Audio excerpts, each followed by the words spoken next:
Hello, bachcho. Let's read this question. So this question says, find the attraction force between the two parallel glass plates separated by distance h is equal to 0.1 millimeter after a water drop of mass 70 milligram was introduced between them. Okay, the wetting is assumed to be complete. Okay, तो चलिए बच्चों इस question को start करते हैं। तो देखिए बच्चों इस क्वेश्चन का की कॉन्सेप्ट आप क्या लिख सकते हैं। The key concept of this question, इस क्वेश्चन में हमें क्या फाइंड आउट करना है। इस क्वेश्चन में find the attractive force between the two parallel glass plates. Okay, हमें यहाँ पर अट्रैक्टिव फोर्स फाइंड आउट करना है and this force is because of the force of surface tension. ये फोर्स किसके कारण आ रहा है? Because of the force of surface tension. Okay, तो देखिए बच्चों सरफेस टेंशन क्या होता है। सरफेस टेंशन क्या होता है आपका? सरफेस टेंशन क्या होता है आपका? सरफेस टेंशन लिख सकते हैं। Surface tension is the property of the fluid या liquid due to which it wants to acquire the minimum surface area, जिसके कारण ये मिनिमम सरफेस एरिया एक्वायर करना चाहती है। या फिर हम लिख सकते हैं कि fluid wants to behave like stressed membrane की तरफ क्या करना चाहता है आपका? ये बिहेव करना चाहता है। ओके, तो ये आपका क्या हो जाता है? This property is called surface tension. और देखिए जो सरफेस टेंशन का फोर्स होता है वो होता है आपका force is equal to T, या टी के आपका surface tension into its length. Okay, जो लेंथ आपके कांटेक्ट में। ओके, फोर्स कितना हो जाएगा आपका? Surface tension into length. Okay, तो this is the force. Okay, अब क्वेश्चन में देखिए हमें क्या बोला, आपकी टू पैरेलल ग्लास प्लेट्स है, उसके बीच में क्या आपकी वाटर ड्रॉप्स है। दिस इज अवर, ये आपके क्या है? This is our glass plates, इनके बीच में क्या आपकी वाटर ड्रॉप्स है। ओके, इस तरीके से मान लीजिए कोई आपके वाटर ड्रॉप्स है। Okay, this is a water drops. Okay, ये आपकी क्या वाटर ड्रॉप्स है। इनके बीच की देखिए सेपरेशन, हमें ये हाइट आपको क्वेश्चन एच में गिवन कर रखी है, कितनी आपकी?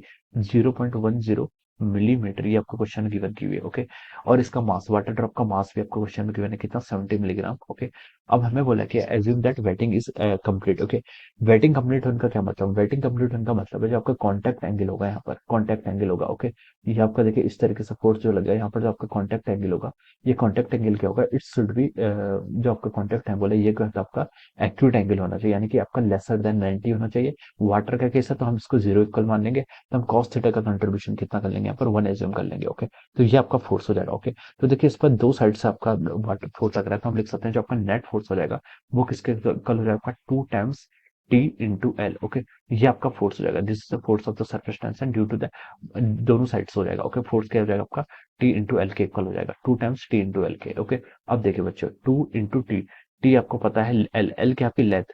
इसके रिगार्डिंग देखिए आपको क्या हिंट हो सकती है? लेंथ कौन सी लेंथ है? जो लेंथ आपकी क्या है? कॉन्टेक्ट पे है। ओके, तो इस लेंथ को हम क्या लिख सकते हैं? देखिए area divided by H. Okay, मान लीजिए ए क्या है? एरिया आपका। ओके, एच क्या आपकी डिस्टेंस बिटवीन देम, तो हम इसको यहाँ पर से ऐसे लिख सकते हैं। ओके, अब देखिए हमें तो क्वेश्चन में एरिया भी गिवन नहीं है, लेकिन देखिए हम यहाँ पर से क्या लगा सकते हैं? हमें पता है कि हम मास को क्या लिख सकते हैं? मास को हम क्या लिख सकते हैं? Density into volume. ओके, इस टर्म से हम क्या करेंगे? इसको रिलेट करेंगे। ओके, मास को हम डेंसिटी इंटू वॉल्यूम लिख सकते हैं, मास हो जाएगा यहाँ से डेंसिटी इंटू वॉल्यूम, वॉल्यूम को क्या लिख सकते हैं? एरिया इंटू हाइट लिख सकते हैं। ओके, अब देखिए यहाँ से अगर आप एरिया को फाइंड आउट करें तो एरिया कितना हो जाएगा? देखिए mass divided by density into height. Okay, यहाँ से आपने एरिया को ये लिख सकते हैं। ओके, इस वैल्यू को मैं यहाँ पर पुट कर लेता हूँ, कितना हो जाएगा? देखिए 2t/h को आप इधर लिया, ये इंटू एरिया, एरिया आ जाएगा आपका मास टाइम्स रो इंटू एच। ओके, ये आपका क्या हो जाएगा? This will be the force of surface tension.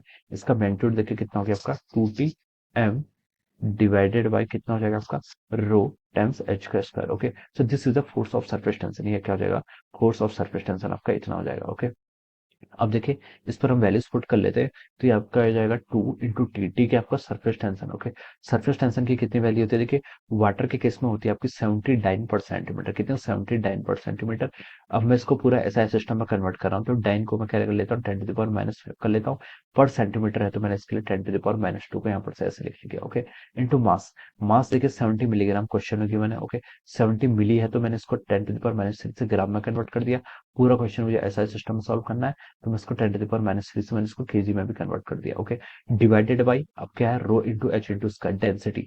Density देखिए वाटर की कितनी होती है? 10 टू द पावर 3 केजी पर मीटर क्यूब इंटू एच का स्क्वायर। एच आपको क्वेश्चन में 0.1 मिलीमीटर है, यानी कि 1 into 10 to the power -1 millimetre, यानी कि हम उससे लिख सकते हैं 1 into 10 to the power -4 metre का स्क्वायर करना है। ओके, तो इसको आप सॉल्व कर लीजिए, यहाँ से आपके फोर्स की वैल्यू फाइंड आउट हो जाएगी। ओके, तो देखिए न्यूमरेटर में देखिए 70 इंटू 70 कितना होता है? 4900 इंटू 2 करेंगे तो हो जाएगा आपका 9800 into 10 to the power -3, 10 to the power -6, और ये कितना हो जाएगा? -11 हो जाएगा। ओके, डिवाइडेड बाई डिनोमिनेटर में आइए देखिए 10 टू द पावर -4 का स्क्वायर करेंगे तो 10 टू द पावर -8 हो जाएगा।